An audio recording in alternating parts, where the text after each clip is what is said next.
laryngopharynx and larynx, there is a presence of opening, and that opening, it is called as glottis. This glottis is guarded by epiglottis. What's the function of epiglottis? Epiglottis, it prevents, what it prevents? It prevents the entry of food particles into the system. So this epiglottis is the flap-like structure. So this is the third organ called as larynx.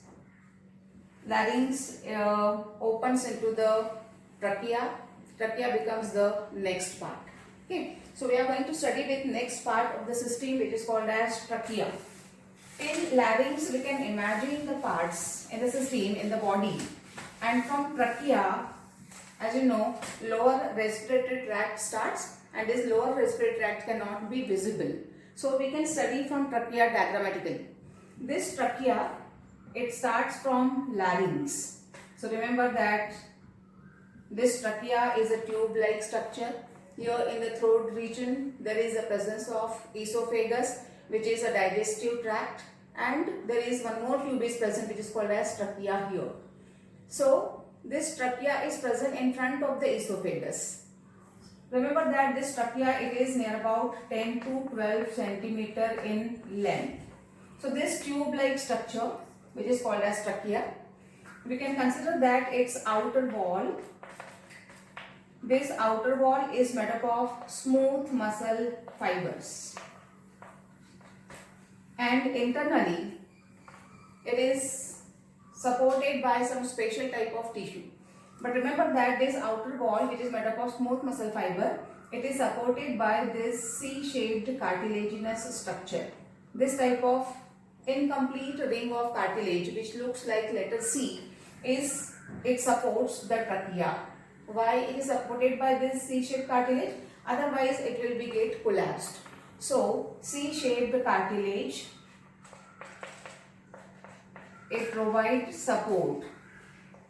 It provides support to the trachea, otherwise it will be get collapsed once the air passed in. So this is about outer wall of trachea. If we go internally, now as you know that it is a tube-like structure, it is a hollow tube having internal lining. This internal lining is supplied with pseudostratified epithelium. What is this pseudostratified epithelium?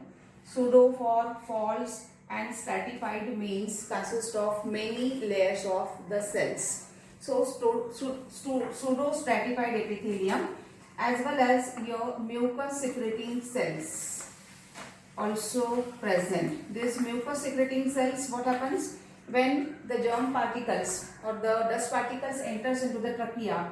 This mucus secreting cells start secreting mucus, so that dust particles and the germs will be get stuck to this, and by the reverse material, by the reverse process, this mucus along with dust particles will be given outside. So this is for trachea.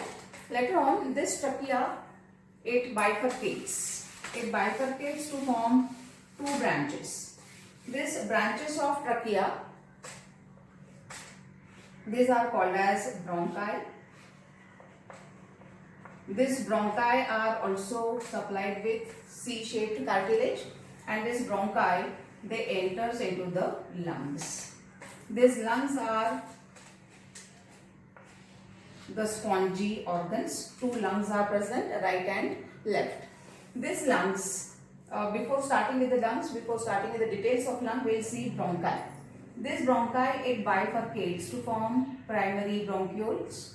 Primary bronchioles divide to form secondary bronchioles.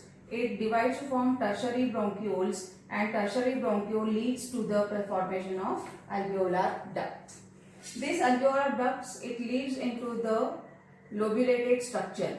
These lobulated structures are called as alveoli. So this end structure, it becomes alveolar, which is the structural and functional unit of lungs. So what we have studied? We have studied about trachea. Divide into two branches becomes bronchi. Bronchi divides to form primary bronchiole, secondary bronchiole, tertiary bronchiole, and these are the alveolar ducts which aims into the alveolus. Remember that alveolus is the structural and function unit of lungs. Now we'll go in detail of these lungs. This lungs, it is surrounded by these two membranes. This is the inner membrane which is found in contact with the lungs. We can say that this complete lung, it is surrounded by this membrane which is found attached to the surface of lung. This membrane, it is called as visceral pleuron. This will become visceral pleuron, and outer to this visceral pleuron there is one more layer present, and this outer pleuron is called as parietal pleuron. And in between these two pleuron, that is in between visceral and parietal pleuron, you can see that your cavity is present. This cavity is called as pleural cavity. And this pleural cavity is filled with a lubricating fluid which maintains, or we can say that it provides the surface area for the respiration. Okay, so this is for the outer structure of lung. Both the lungs are surrounded by these two coverings like visceral and parietal pleuron. Now remember that we have two lungs, right lung and the left lung. This right lung, it consists of three chambers, or we can say it is divided into three compartments, and left one is divided into two compartments. So 1, 2, 3 compartment towards the right side and 1, 2 compartments towards the left lung. Now each lung, as you know, is supplied with large number of these alveoli which are the structural and functional unit. Remember that number of alveoli in the lung is 700 millions. 700 million